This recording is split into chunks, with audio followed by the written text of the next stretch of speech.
Bonjour à tout le monde et bienvenue dans cette nouvelle vidéo. Alors aujourd'hui, je vais répondre à des questions que vous me posez et je me suis dit, il y a peut-être quand même quelque chose qui revient.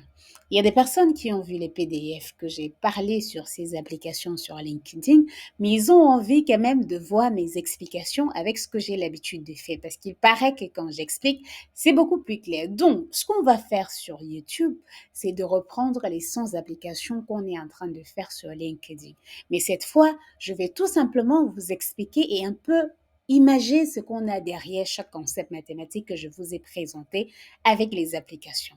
J'attends en commentaire vos avis par rapport à ça. Est-ce que vous êtes partant pour cela?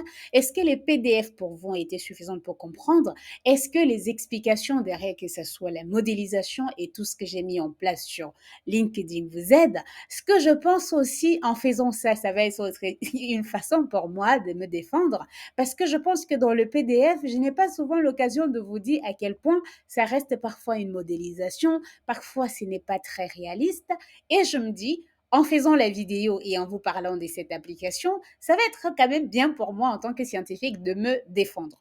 Si vous êtes partant pour ce nouveau challenge, dites-le moi en commentaire. Si vous êtes nouveau sur la chaîne YouTube, je suis Dr Clotilde Duquesne, je suis enseignante-chercheur en mathématiques appliquées. On va plutôt dire quand même en début de carrière parce que je suis encore post-doctorante.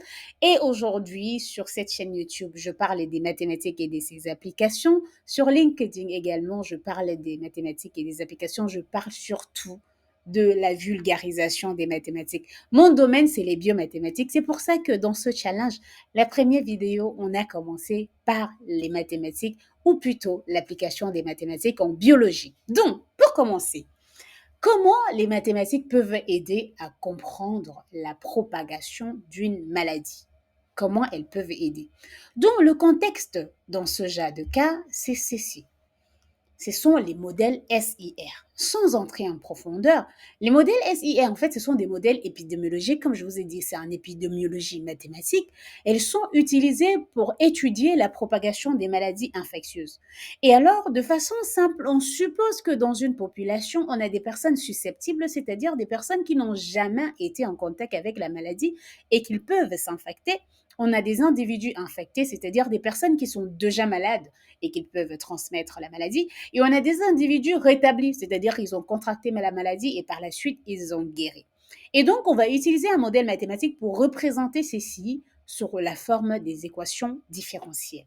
Et de façon simple, on va avoir ces équations différentielles que vous avez là. Alors, pour ne pas entrer dans tout ce qui est compliqué, une équation différentielle, ça mesure juste la vitesse d'accroissement. Vous voyez que la vitesse égale à la variation de la distance divisée par la variation du temps.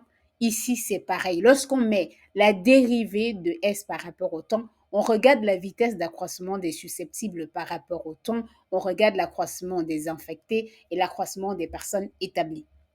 Maintenant, on a vu ces taux. Bien évidemment, j'aurais pu faire une image pour montrer vraiment de façon simple, mais pourquoi pas? Étant donné que je suis devant un tableau, ça peut être très facile pour moi de vous montrer. Donc, en gros, on peut tout simplement représenter ce que vous avez ici en utilisant cette forme. On a en fait S qui devient I, dont le S, il infecte, après il va devenir bref, le S est infecté, après il devient ça, et après celui-là, il devient un guéri. Donc vous voyez que la flèche dit ça sort de S, c'est pour ça qu'on a le moins là, et après ça entre dans I, c'est pour ça qu'on a cette quantité-là. On a la flèche qui sort de là, et après c'est cette quantité-là qui sort de I et entre dans R. Et la bêta représente le taux de transmission, parce que quand un susceptible entre en contact avec une personne qui est malade, le susceptible a la probabilité, plutôt bêta, de tomber malade.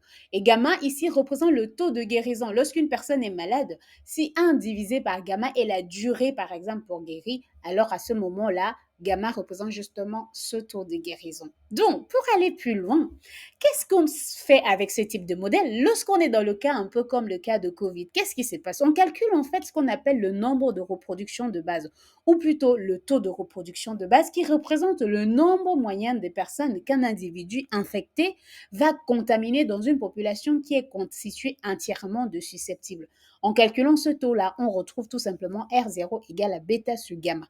Donc, dans les modèles ordinaires, dans les modèles des équations aux dérivées ordinaires, on va tout simplement interpréter de telle sorte que si ce taux-ci là, ce nombre-ci là est supérieur, on va plutôt dire le taux est supérieur à 1, l'épidémie va s'établir. Donc, vous voyez, pendant la COVID, lorsqu'on disait qu'une personne peut infecter en moyenne 2,2 personnes, cela signifiait en fait que la maladie va continuer. Et à ce moment, on devait toujours dire qu'on va continuer de faire le confinement parce que avec ça, on est en train de voir que l'épidémie ne va pas partir.